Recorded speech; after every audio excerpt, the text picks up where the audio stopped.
अजित पवार हे एका कार्यक्रमामध्ये बोलत असताना त्यांनी लोकांनी एक प्रश्न विचारला, की अजित पवार हे कर्जमाफी कधी होणार आहे?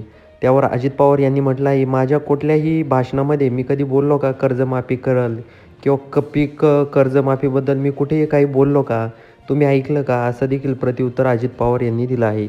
त्याचबरोबर इकडं हसन मुश्रीफ यांनी देखील एक वक्तव्य केलं आहे. त्यांनी म्हटलं आहे, की ज्यावेळेस विधानसभा पुढच्या विधानसभेला आपण नक्कीच कर्जमाफी करू, असं वक्तव्य हसन मुश्रीफ यांनी पण केलं होतं.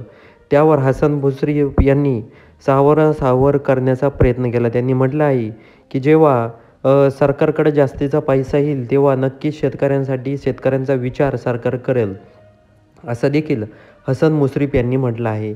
तर इकडं जे अजित पवार आहे यांनी एक वक्तव्य केलं आणि हसन मुश्रीफ यांनी एक वक्तव्य केलं. तर त्यावर ज्यावेळेस अजित पवार किंवा महायुती ज्यावेळेस विधानसभेला त्यावेळेस ते बोलले होते, की कर्जमाफी आम्ही नक्कीच करू. पण त्यावर अजित पवार यांनी कुठलंही भाष्य केलेलं नाही. त्यांनी